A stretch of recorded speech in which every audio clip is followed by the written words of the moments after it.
Thank you so much for your time. Last night when you kicked it off, you said that you thought it was better than the first one. And I agree with you. And I loved the first one.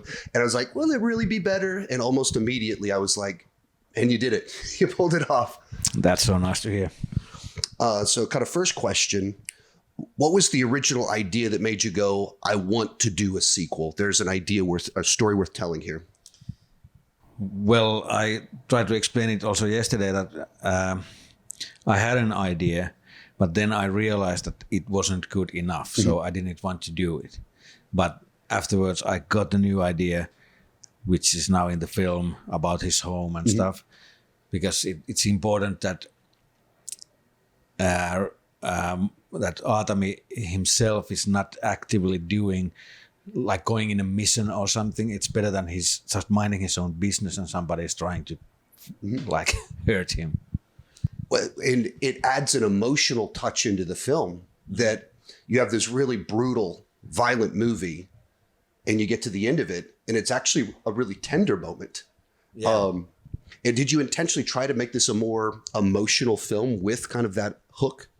Yeah, that was my goal, to have like a really emotional feeling about Atami's life and my favorite scene is the final scene of the film, because I think it's pretty cool. Yes. Because he always, when he meets people, it's usually because they want to kill him. and this time it's not, so it's interesting. And it's so fast, a movie that you're loving it because of the violence. And then the thing that you're like, oh, wow, is the total opposite. Like the person on the right, 50-year-old man, and the girl next to me, 30-year-old girl who hadn't seen the first movie, both of them were crying in that final bit. So cool. And they're like, what is happening that this movie made me cry? So I was curious. So in the title of the movie, it's Road to Revenge. And literally the whole thing is like a road trip. It's all in motion from start to finish. And I can imagine that causes a lot more difficulty in choreographing and executing action sequences that have to be in motion the entire time. So I was curious what made you want to take that leap. Was it just kind of like a personal challenge, or if there is like a movie in particular that inspired that choice? No, it was just like a challenge for me. And basically, I've always been thinking that what is missing from all my films is speed. Like that I wanted to do something with speed and be in a constant movement and stuff like that. So yeah, that's the reason basically. Which one of the action sequences was the hardest for you to execute as far as keeping that speed and that motion in the background? Well, it was Modern Mayhem, the whole thing with the motorcycles and because there were so many moving parts in it, and like it's so slow movie making. Like having a one take, you need to rehearse it like shit ton of times, and if you're resetting, it takes a lot of time again, and that's basically the hardest. Gotcha. And then as far as individual kills in the movie, was there one that was your absolute favorite when you saw the finished product? You were like, that's an awesome moment. There are a few of them, and that actually the one idea that came when I was shooting, the one guy who falls from Atami's car to the ground and what happens to him. I think that was pretty fun. So of course it's an action movie, but what gives it its unique flavor is that it does kind of have this unique sense of humor to it and the over the top nature to it. What were some of the outside the box, the unlikely influences that you had in putting together this film and the previous film?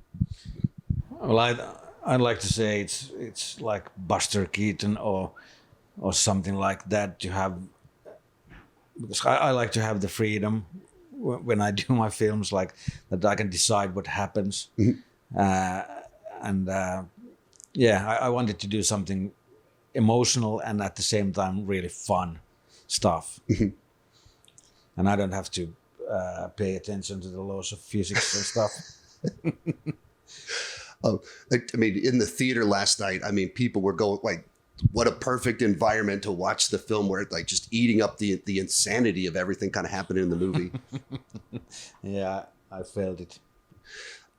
With kind of your ideas of those over the top ideas, do do you have like a running list that you keep in a notebook? Because all throughout the movie, you put him in a corner, and then I guess, I don't know if this is the correct usage of it, but the Sisu kicks in, that determination, and he comes up with that solution. Do you just have a list of ideas of what you want to see him do? No, it's always the hardest thing. Try to invent something that no one has seen before and that no one can expect happening. So that's hard work. Like, that's a lot of thinking. When that's outside, when got out of the movie, and everyone's like, oh, remember when this happened in the movie? Oh, remember when the beams fell down and the plane threw over? Remember when he got on the rocket? Like, all those little moments, that's what everybody was talking about once we went outside. And then, like I said, they were like, and then I was crying at the end. And so it was so much fun. Coming out of the second movie, I hadn't noticed this as much as the first movie, but in particular with the second movie, realized that so much of what makes these movies unique is the obvious thing, how Finnish they are.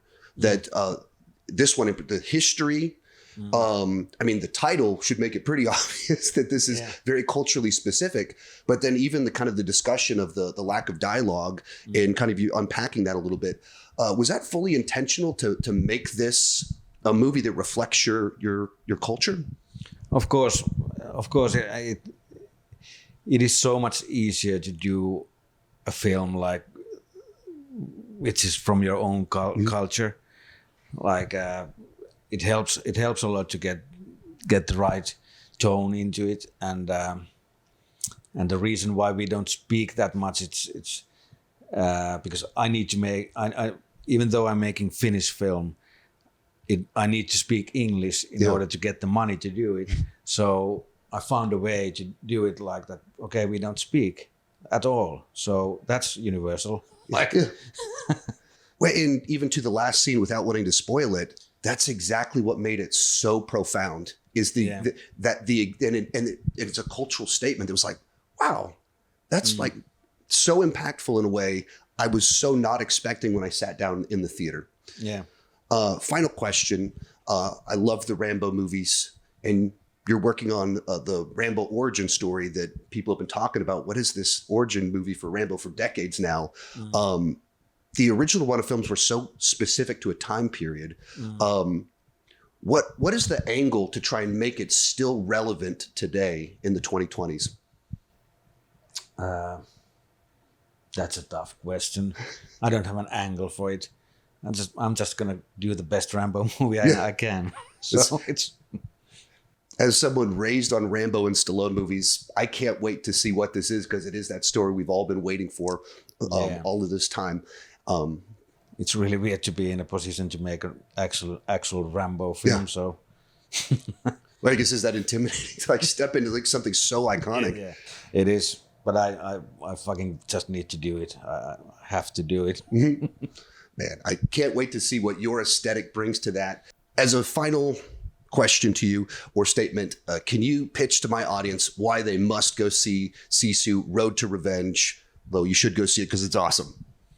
Well, the reason to see Road to Revenge is the fact that it's fucking awesome. I agree.